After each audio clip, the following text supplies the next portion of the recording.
pushes way up the racetrack, and now here comes Janzik. Janzik goes by Query, and he goes by Inman. Burnell gets a great run, another 3 wide for the race lead. It's going to drag race off of turn 4. Shepard is there, but it's Larry White at the line. Still going to be Pat Ward, and they make contact. Britton has broken the race car. AJ Slideways. Alan Johnson wins. Whether you hug the infield tires or rip the cushion, you found the fastest dirt track podcast in motorsports. Welcome to Where Legends Are Made, the official podcast of Land of Legends Raceway. Here's Stephen and Brad Ovens. Hey fans, welcome into another episode of Where Legends Are Made, the official podcast of Land of Legends Raceway. Land of Legends announcer Steve Ovens here with you for another great episode and another great interview with another driver from our track, but not just a driver, and not just a driver with a lot of success in his career at the Land of Legends, but also a series promoter to boot. Mike Welch joins us on the program, all-time leading street stock winner in competition at the Land of Legends. Mike, welcome in. Thanks for having me. So I first want to talk about the series, and then we'll get into all things 00. But let's chat about the series. You guys have expanded this year. Going to hit some new tracks, and I guess before we get into this year's schedule, just kind of your thoughts of last year, kind of bringing a traveling street stock series back. Your thoughts on it, drivers' feedback. How did everything go as a whole last year? Well, I actually think last year went, for being opening year, get street stocks back together like that again. I think it went really well. I think the worst car count we had was 19, and that specific track didn't require their home track guys to run for show-up points, so that kind of hurts a little bit. But we had as many as 34 at opening night in Genesee. We had 34 cars, so I mean, there's some strength there, I think, for an opening season, and only having 5 races, which ended up being 4 because we got rained out a couple times at Freedom, and it was just too late to get it rescheduled. So, but the feedback from all the drivers, for the most part, is they like it. They like the format. They like double file restarts to the end, and just gives everybody a chance to go to different tracks and race together for a few extra dollars. Yeah, no, absolutely. And I some of the shows that they put on, I mean, we gloat on our fender divisions at Canandaigua all the time, and for good reason. But I'm thinking back to the races at Ransomville and Canandaigua and Genesee. I mean, just outstanding races. Even the show at Woodhall too. I mean, all 4 of those races were not lacking for excitement by any means. No, not at all. I mean, that top 5.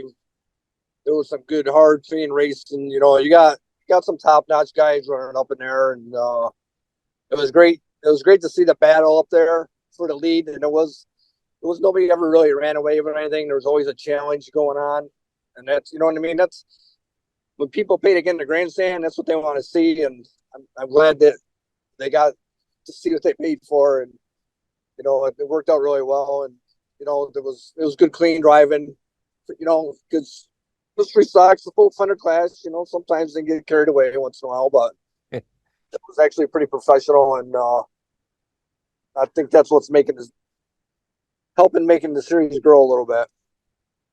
What I think too is unique about the series, and you see this with any traveling series, but I felt like the cars that were representing their home track, it was always a lot of fun to see the guys that were traveling with the series go up against the stars of that home track.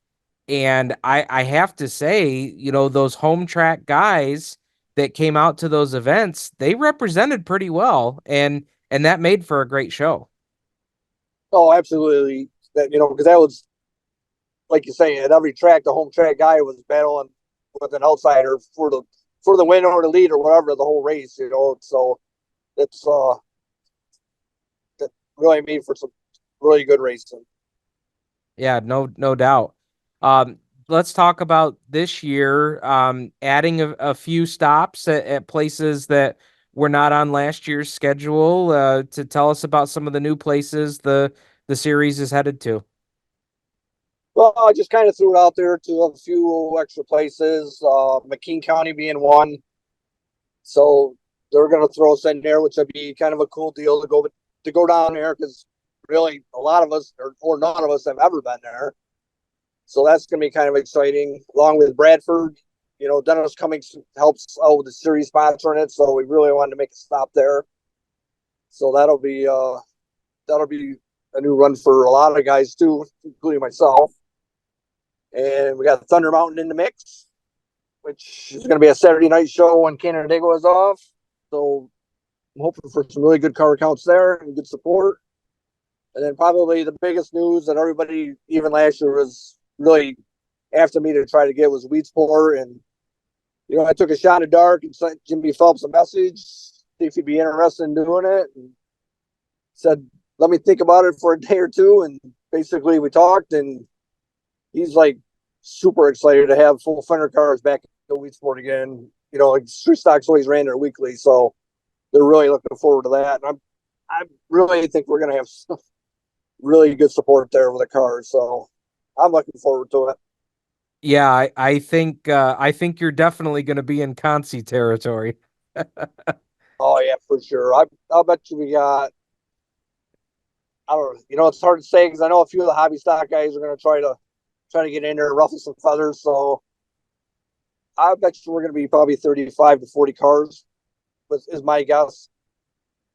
Because there's just been so many people contacting me about it. So if I get 3/4 of them to show up, then that's where we'll be. Yeah. How as a promoter, I mean it's that's going to be a really really cool deal. At the same time, as a promoter, does that add a little bit of pressure for you to? I imagine that the drivers meeting that night's gonna be kind of the messaging will be, hey guys, we finally got an opportunity here. Let's make sure that at the end of the night there's no question that they should bring us back again. Oh, absolutely. And honestly, I try to do that every meeting, just to just show these cars are so expensive now compared to what they used to be, and everybody really needs to show each other respect when you're racing. And I think that kind of really played strong last year, so I'm hoping it continues this year. But definitely, if you want to go back to a track, we got to make it a great show. Not just a sloppy event, because obviously they're not going to watch you back at that point. But for the series to grow and more tracks want to get added, I do have a few other tracks I want to get added, but I got it cut off this year at what it is, just because there's so much racing going on, and it does get kind of hard because I got to keep a lot of them shows during the middle of the week, unfortunately, because I don't want to pull away from any of the other tracks. Yeah. So we can get car counts and it don't hurt the tracks weekly stuff. So that's kind of the hard part. But to go back to the Weedsport thing, yeah, definitely. How Should be a good long's it show. been that you've competed at Weedsport? Oh, it's probably been. Well, I ran there with a pro stock back 7-8 years ago, Okay. but that was just a one night deal during Super Dirt Week. So it's been a long time. Yeah. That's, you kind of touched on that with McKean County. Weedsport's going to be another one of those places where, the guys that are traveling the series and come out to that show, there isn't going to be a whole lot of people that got any kind of notes or experience at that place. So that's going to bring a fun element to that show. Oh yeah, definitely. Even guys that are racing, including myself, it's a whole different surface now. It's not like it used to be. The Weedsport's like super slick now, and the old days they had always had some bite to it, had some character to it, I guess you could say. Yeah. Yeah. Okay. Any other updates or anything we should cover here on the series before we talk about your own racing efforts? So basically, we're gonna have two events at Land of Legends Raceway. One during the week of the fair, and that's kind of a full fender deal there with the antique car. So that's gonna be kind of a cool gig. Then we're back there at the end of the year for their last race, and that'll have a little extra money to it, lap money and so on, such as we did last year. And we're also going to be at Ransomville twice, and those both of them races are going to be some really good paying events. I would think the winners are going to be anywhere from 1,500 to $2,000, but there's lap money all the way through there for everybody. And then actually Outlaw Speedway is added to the as one of the new tracks. He was going to go there last year, and he's going to pay $1,778 to win. So that's it's pretty exciting. Some of these tracks are putting some extra money, and really trying to support this deal. So hopefully we get the support of the drivers, and we can fill the grandstands with fans, and everybody enjoys the night of racing. Is the 1778, is that have something to do with Dave Meshuggah? Yes, yep. Okay. It's part of their memorial race. Yep. Nice. No, that's that was cool. actually going to be just a regular $1,000 to win deal, and Tyler actually got back hold of me and said, "Let's make it 1778." Yeah, and that's as a promoter, that's an easy decision, right? Of course. Yeah. Yep. Oh, that's awesome. Very, very cool. So let's transition to your own efforts. You brought up, the series going to Ransomville twice. That was a great night for you on the series last year. I imagine it was kind of, shaking the rust off a little bit going around Ransomville.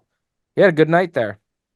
I had a really good night there. We just kind of ran out of tire there at the end there, the last couple laps, and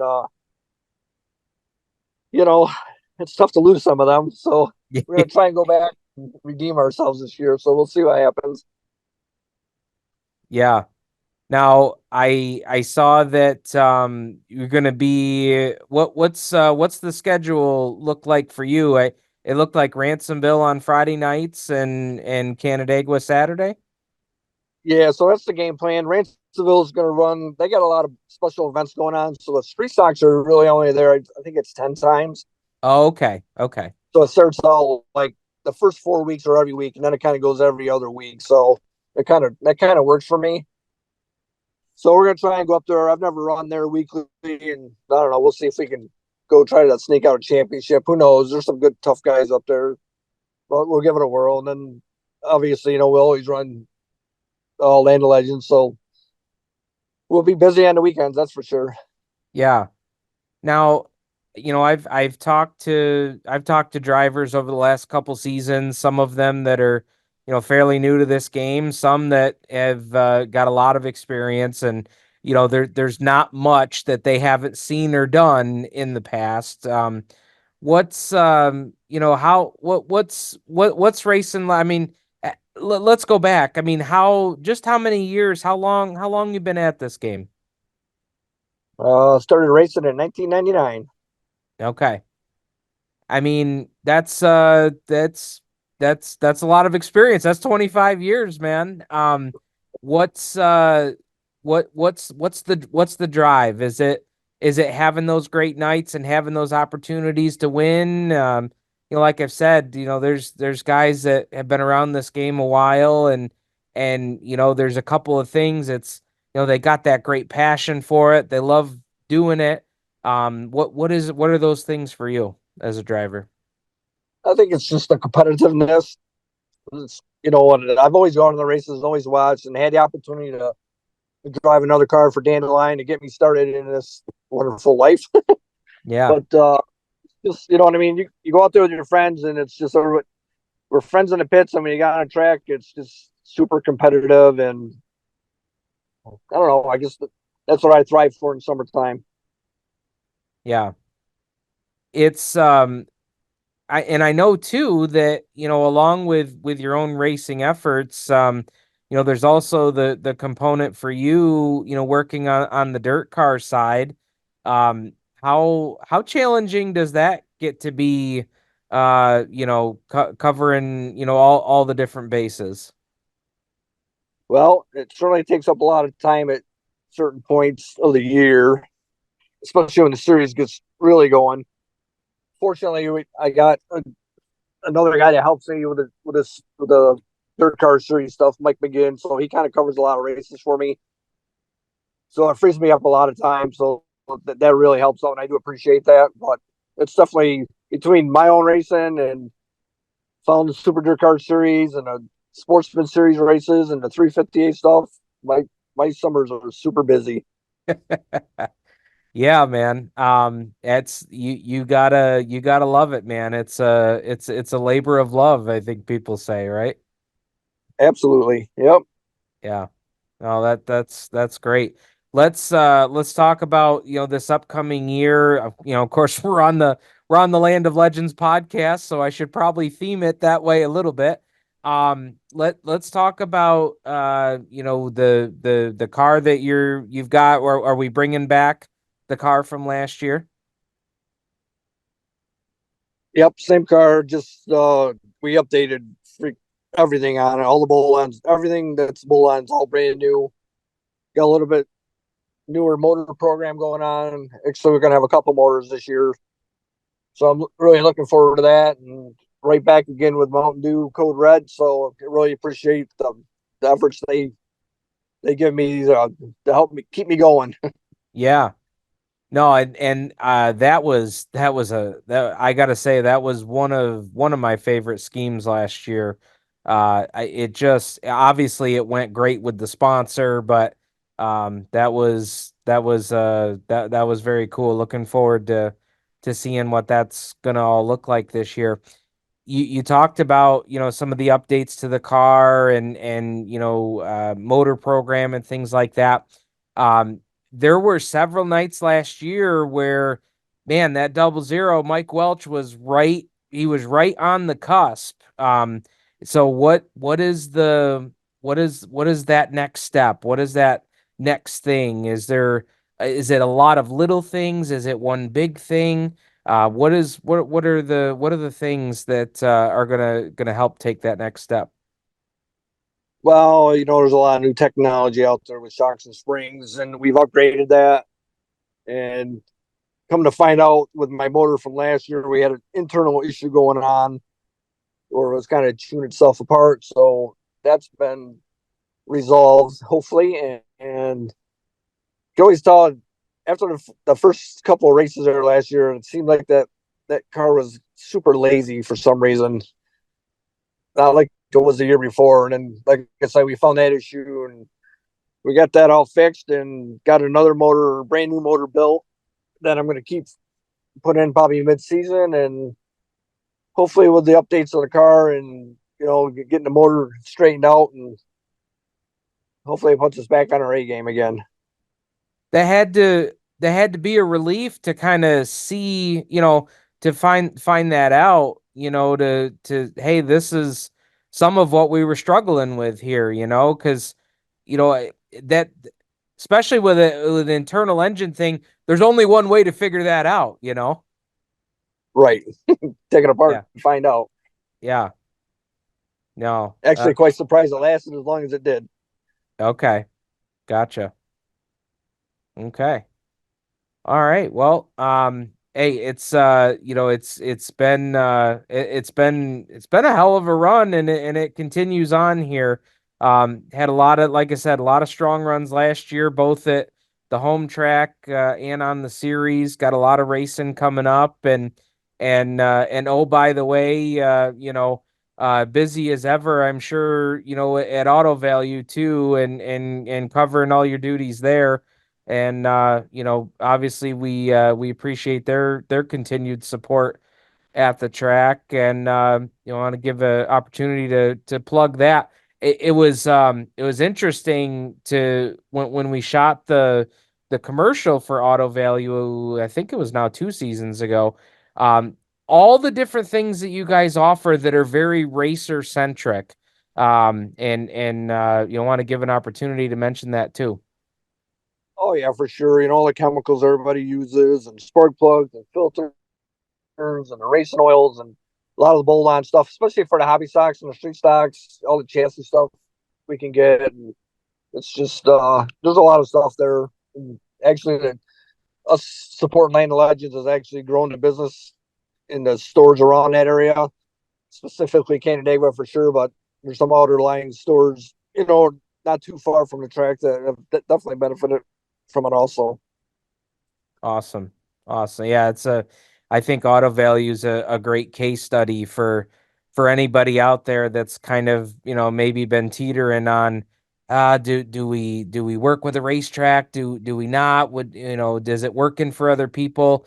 I agree. I think Auto Value is a great case study for how that marketing can pay off for sure. So yeah, appreciate that support. And Empire Street Stock Series on Facebook is where you can follow along with them. They've got the schedule posted. He's had that schedule posted for a while now. So if you're a fan listening and Land of Legends isn't your home track, check out their schedule. They're no doubt they'll be at a track near you this season. So be sure to check that out.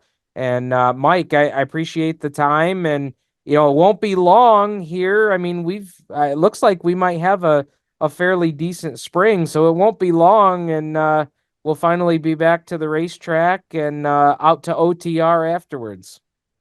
Yep, we'll be hopefully racing here in April, a couple 3 weeks, and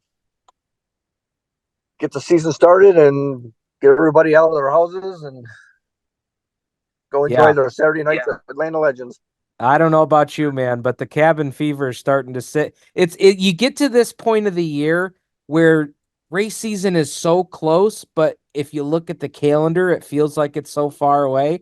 And I don't know about you, but I've been starting to feel it myself. Like I am so ready to get going. So it won't be long. Yeah, once you get to that middle stretch of March, and it's like now it feels like it's taking forever because you get a little taste of warm weather. So yeah. Yep.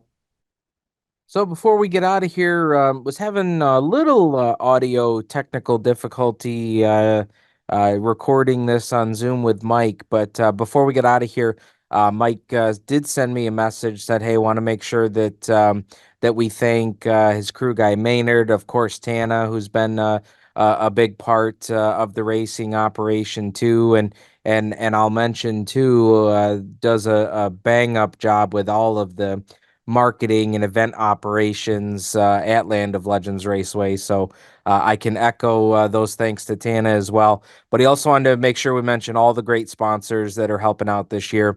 Of course, Mountain Dew Code Red going to be back on the car this year. On the Rocks Bar, TLC Trips, Bud's Apple Pie, Rid of It, Auto Value. Of course, Mike employed there and oversees several of the Auto Value's operations here in the Finger Lakes. Also wanted to thank Sterling Lubricants, Eldridge & Sons Scrap Recycling, Maxima Racing Oils, and Smith Brothers Drywall. And I know both Mike and that Smith crew have a great time in the pits on Saturdays at Land of Legends. So we had a little audio technical difficulty, but want to make sure that we represent all of those folks that support Mike's efforts each and every week at Land of Legends, and now Friday nights out at the Ransomville Speedway as well. So thanks, folks, for tuning in. Stay tuned later this week. We'll have a sit-down interview with Sid the Kid Weatherby, one of our 305 sprint drivers here at the Land of Legends Raceway. You're listening to Where Legends Are Made, the official podcast of Land of Legends Raceway. Land of Legends Raceway fans, tune in each and every week of the racing season to Where Legends Are Made, a podcast dedicated to covering the drama, excitement, and hear from the drivers from your favorite dirt track. Stephen Ovens and Brad Ovens walk you through the week that was Where Legends Are Made. Subscribe on Apple or Google Podcasts and visit landoflegendspodcast.com. Fans of Land of Legends Raceway and the Where Legends Are Made podcast, we've got a great opportunity for you to feature your business. We have opportunities here to sponsor Where Legends Are Made.